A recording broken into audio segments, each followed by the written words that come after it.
آپ کو پتا ہوگا کہ جو بھی ہم آپس میں بات چیت کرتے ہیں، ہماری کمیونیکیشن جو ایک دوسرے کے ساتھ رہتی ہے اس کو ہم زبان کہتے ہیں. تو زبان کا جب ہم سائنٹیفک مطالعہ کرتے ہیں، سائنسی طور سے جب ہم زبان کے بارے میں جانکاری حاصل کرتے ہیں تو اسے لسانیات کہتے ہیں. کسی بھی زبان کے بارے میں جب ہم سائنسی طریقے سے بات کرتے ہیں یا سائنسی طریقے سے مطالعہ کرتے ہیں تو اس کو ہم لسانیات کہتے ہیں. لسانیات جو ہے اس کی 4 قسمیں ہوتی ہے، یعنی زبان کو جاننے کے لیے جو ہے 4 مندرجہ ذیل قسمیں تیار کی گئی ہے جن کے ذریعے ہم کسی بھی زبان کے بارے میں جانتے ہیں. جو ہماری پہلی قسم ہوتی ہے وہ صوتیات ہوتی ہے جس کو انگلش میں فونیٹکس کہتے ہیں. ہماری دوسری قسم جو ہوتی ہے وہ صرفیات ہوتی ہے، مارفولوجی ہوتی ہے جس کو ہم انگلش میں مارفولوجی کہتے ہیں. ہماری تیسری جو قسم ہے اس کو نحیات کہتے ہیں. ٹھیک ہے، نحیات کا مطلب ہوتا ہے کہ جملہ سازی کیسے ہوتی ہے، سینٹنس کس پرکار سے تیار ہوتے ہیں. سینٹنس کے بارے میں جب ہم اسٹڈی کرتے ہیں تو اس کو ہم نحیات کہتے ہیں. اور اس کے بعد معنویات کی سطح پر جو ایک طریقے سے زبان کی جو ہے جانکاری حاصل کرتے ہیں اور جو میننگز پہ جو ہے فوکس رہتا ہے.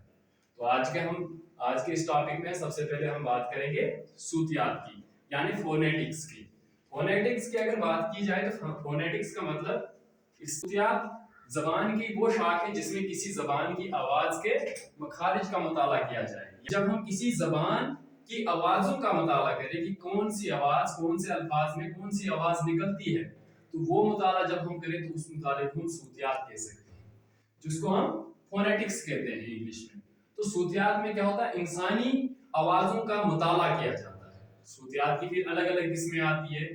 تو جب ہم کسی مختصر زبان کا مطالعہ کریں تو اس کو فونیات کہتے ہیں. جیسے جب ہم کسی مخصوص زبان کے بارے میں جو ہم جانکاری حاصل کریں کہ اس زبان کا جو ہے لب و لہجہ کیسا ہے، وہ زبان کس طرح اس کی ادائیگی ہے، تو اس سٹڈی کو ہم کہتے ہیں فونیات. کسی مخصوص زبان کے صوتی نظام کا مطالعہ فونیات کہلاتا ہے. جو میں نے آپ کو لکھ کے رکھا ہے کہ فونیات میں جو ہے فونیات میں یعنی آوازوں کا جو ہے کسی مخصوص زبان کی آوازوں کا جو ہے مطالعہ کیا جاتا ہے. اس میں جن کو ہم انگلش میں واولز کہتے ہیں، مصوتے اور مصمتوں کو مجموعی طور پر جو ہے فونیات ہی کہا جاتا ہے.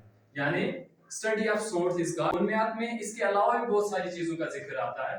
جیسے ازائد تکلم، بات کرنے کا کیا طریقہ ہے. الفلبی، کون سی آواز پہ ہماری زبان جو ہے ہلتی ہے، کون سی آواز پہ ہماری زبان نہیں ہلتی ہے. نوک زبانی، کون سا حروف ایسا ہے جس کی آواز ہمیں ناک سے نکالنی پڑتی ہے.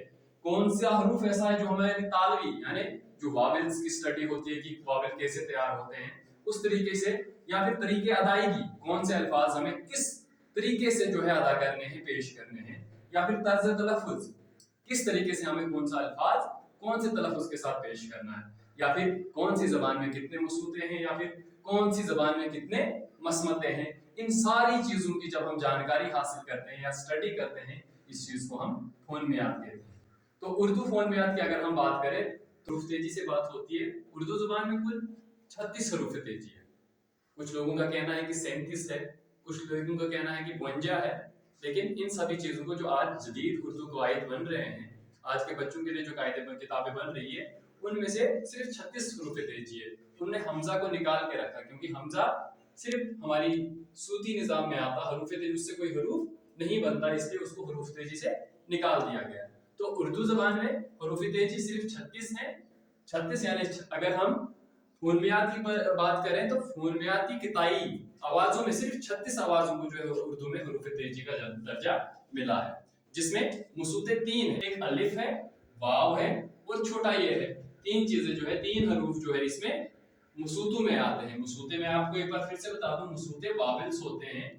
تو اس کے علاوہ بھی جو ہے تیزیوں کے ساتھ جو ہے کچھ ساؤنڈز مل جاتی ہے اور جو ہے یہ مکمل واول بن جاتے ہیں. جیسے الف کے ساتھ زبر لگتا ہے تو آ بنتا ہے، وہ بھی واول بن جاتا ہے. الف کے ساتھ زیر لگتا ہے تو ای بن جاتا ہے، وہ بھی واول بن جاتا ہے. پیش لگایا جائے تو او بن جاتا ہے، وہ بھی واول ہے.